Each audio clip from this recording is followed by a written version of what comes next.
What's going on, everybody? Welcome back to another amazing episode of Dimitri and Friends. Today I have a very wonderful guest to introduce to you, Mr. Alex Hanke, all the way from Liechtenstein. Yeah, it's very cold there right now. Very cold? How cold? Very cold. Very cold, okay. Listen, Alex Hanke, the reason I brought him on here is because he's an expert on something that's very, very important. More important than hydrothermodynamics, more important than nuclear power. He's an expert on the Star Wars prequels. Yes, I am. Can you give us a general gist of what the Star Wars prequels, what they were? The Star Wars prequels was a prequel to the original trilogy itself. It's more of the story of the buildup of Darth Vader, or the becoming of Darth Vader, and Anakin's fall to the dark side. Fall to the dark side, yeah. Right. So this story, it plays out over 3 movies. Can you give us a list of those 3 movies? It was The Phantom Menace, which is episode 1, Attack of the Clones, which is episode 2, and Revenge of the Sith, which is episode 3. And basically what these 3 episodes do is they build up Anakin's fall to the dark side. Let's talk about them because you're such a big expert on them. Yes, the first one, The Phantom Menace, let's give it a rating. Like, out of all the 3 movies, where would you place it? Out of all the 3 movies, I'd say it's definitely the worst. Definitely dead last? Definitely dead last out of all of them. I'd probably rate that movie like 6 out of 10. 6 out of 10? Maybe like a 6.2 out of 10. Give us some reasons for that. I just feel like there's not enough action. The 2 major parts of the movie that were meant to be the action of it were like the pod racing scene and the whole attack on Naboo.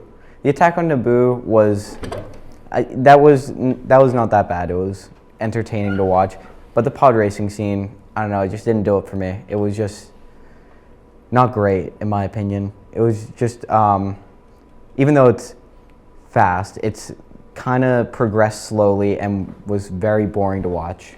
And I have to tell you, I actually watched all 3 movies over the weekend for a little studying. Oh, really? You know, during that scene, it really, you don't feel invested into the character of Anakin because you've only met him for a couple of minutes. And they say he's the chosen one, right? But he never does anything that's like morally good. And like Luke Skywalker, right? Like in the original trilogy, you see him do all of these good things. You see that he's a good person, but you never really see that with Anakin in this first movie. That is true. I mean, he's just a kid, but one of the reasons why maybe not a lot of people cared about Anakin as a kid is because he's very little mentioned in the original trilogy. Like, it's only in the last movie that he has his name remotely mentioned. Yeah, they say the word Anakin Skywalker, but they never go through anything, right? Yeah. It's sort of, like, I think they're giving him a little bit too much importance. Yeah. Let's see. What parts did you like? Because you said it was a 6 out of 10, and I mean 6 points out of 10. The Darth Maul scene, definitely. The Darth Maul scene. The Darth Maul scene. Everyone knows the Darth. The Darth Maul scene. Yeah. If you don't know that song, have you really had a childhood? Exactly. You know, you need to watch that scene at least once in your life. Yeah. And any other parts other than the Darth Maul scene? I don't really know. I feel like it was all like pretty bland, other than the Darth Maul scene. See, I don't think it's the worst movie, but here's what I do think. I think it is the most boring movie. I think it's the most boring out of the Star Wars movies. Nothing happened. Even the sequels, they have more action than that, and yeah, they at least have action. These movies, they just have people sitting around doing nothing, which isn't what you'd expect. It's all diplomacy. Diplomacy. That fancy word. Yeah, they say it a lot in the movies. I still don't know what that word means. Let's move on to the second film. Where would you place it in the hierarchy? Definitely. What would you give it out of 10? Definitely above The Phantom Menace by far. It has it improves on it by having more action, but it converts the story into more of a love story rather than what it was in The Phantom Menace, where it was just more diplomacy. More diplomacy. It's a big word, diplomacy. It's on your spelling test. Listen, so what would you give it like out of 10 though? I would say anywhere. I can't give a definite number, but because I have every time I watch it, I either like it more or hate it more or dislike it more. I'd probably say anywhere between like a 7.5 and an 8, definitely. 8 out of 10. So you're definitely giving it a fairly high rank. I mean, there are a lot of movies that I mean, the Star Wars movies, they're all fairly good. They're all fairly good, but my question is, let's be a bit more optimistic. Let's start with, what did you like about this film? clones. The The clones. Oh, you a big Clones fan? Yeah, love the Clone Wars. So what about the clones did you like? They're just cool. They're like, they come in, they save the day. They're like in full armor, nice, they look cool. But did you think that it was just a bit, like the CGI that they used for the clones, in my opinion, wasn't very particularly good CGI? I don't think they used a lot of CGI for the clones.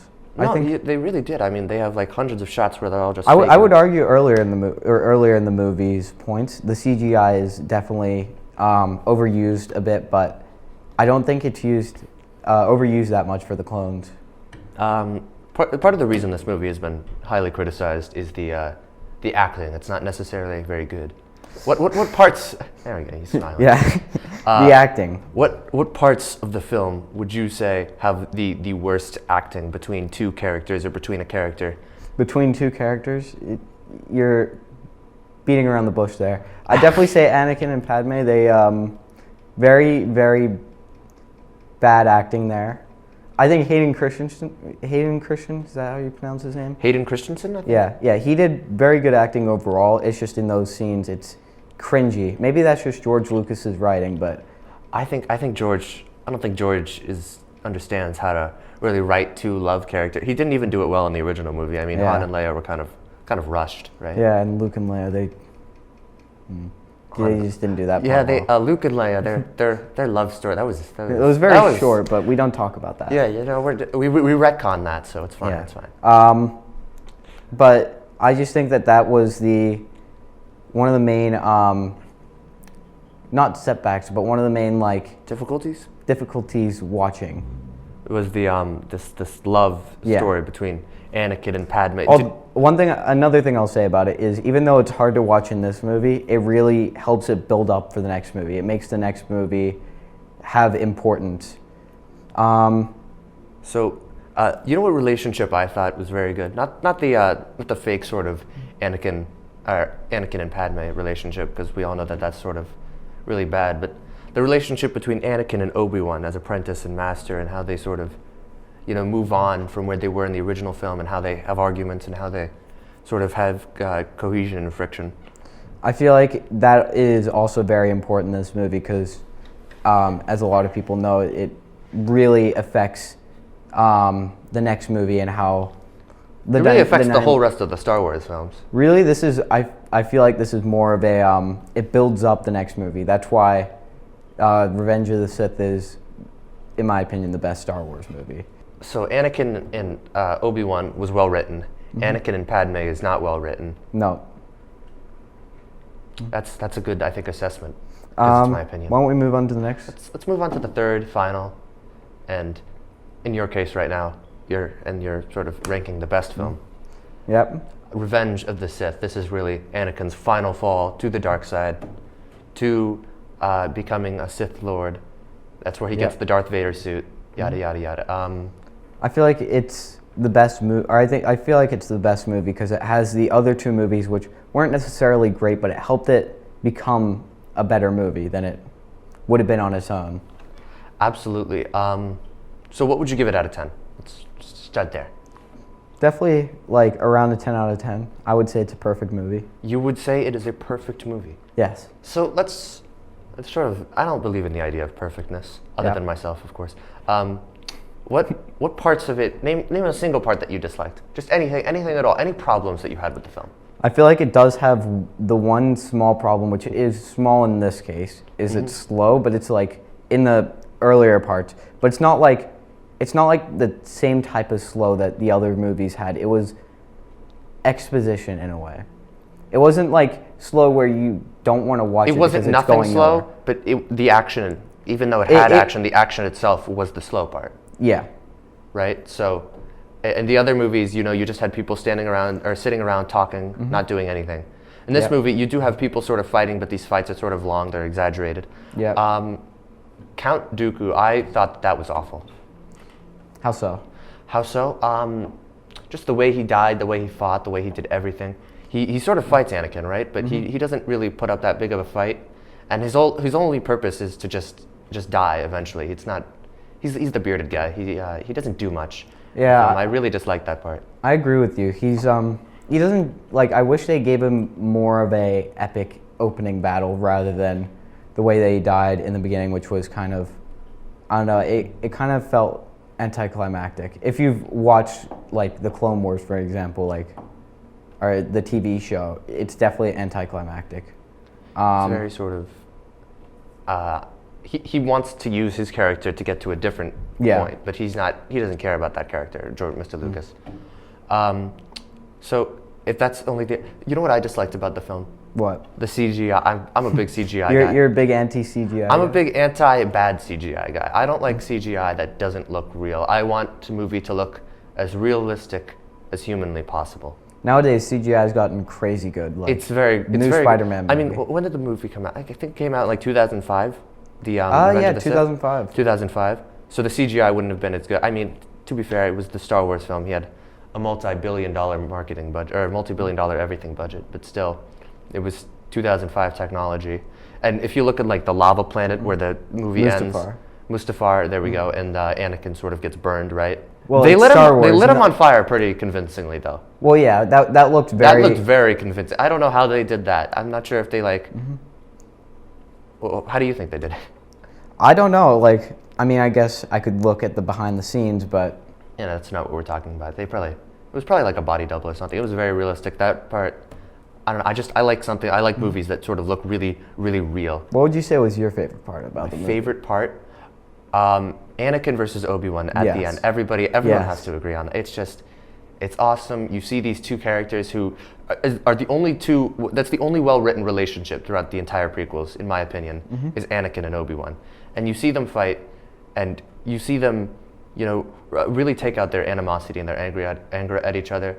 And Anakin, or Obi-Wan, spoiler alert, he gets the high ground, right? Yeah, he gets the high ground. He wins. He does sort of get the high ground, right? He sort of, and then Anakin's legs fall off, and then he gets burned alive. I think he gets an arm chopped off too. Does he? I'm pretty sure he keeps his robot one, but he gets the other one. So all of his limbs are cybernetic now.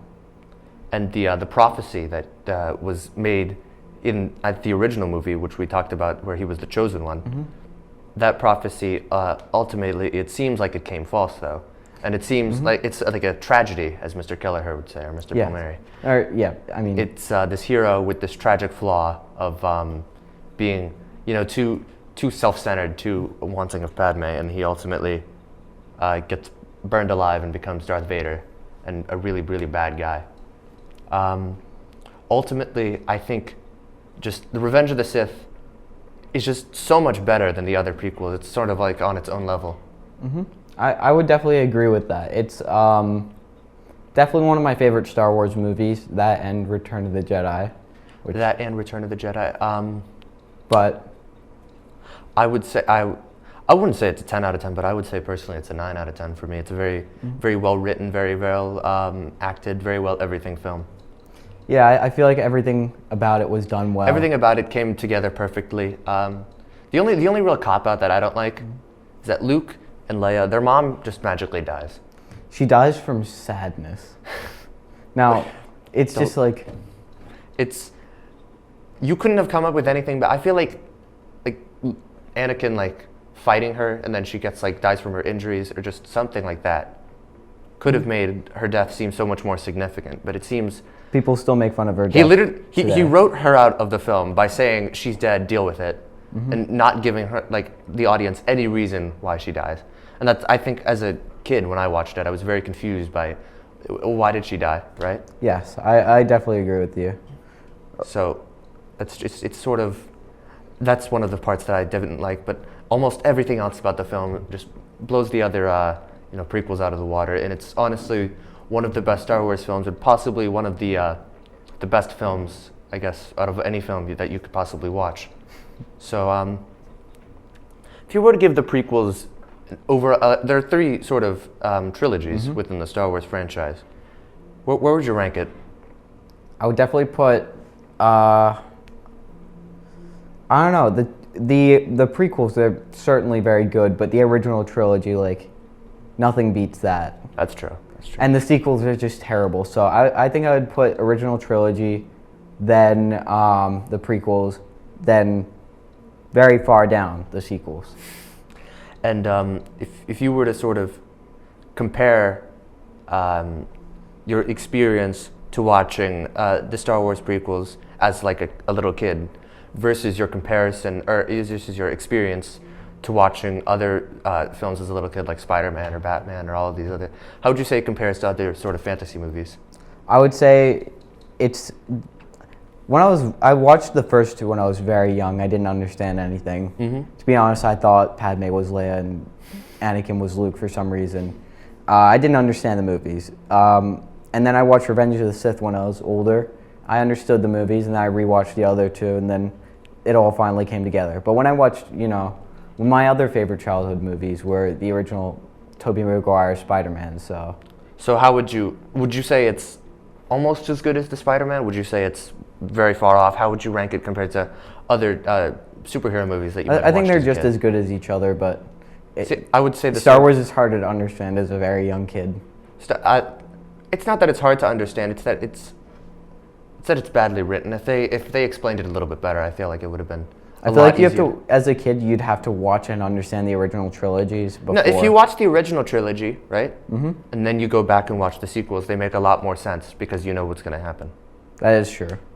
I think that's a major flaw, is that he didn't write them, or they weren't written as their own. Well, George Lucas said it himself. He doesn't like to write stories as they begin. He likes to write them in the middle. So that's why he started with A New Hope, Episode 4.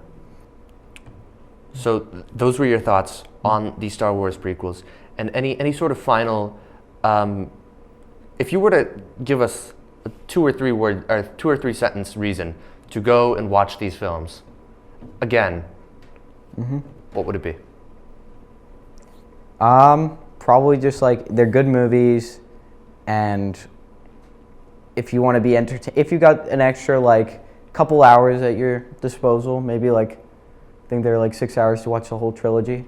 Why not? Go watch it. Absolutely. Well, I think that concludes our amazing, fantastic, beautiful episode about of Dimitri and Friends, where we reviewed Star Wars, the prequels, with the Star Wars expert. Thank you. Prequels expert and TV show expert.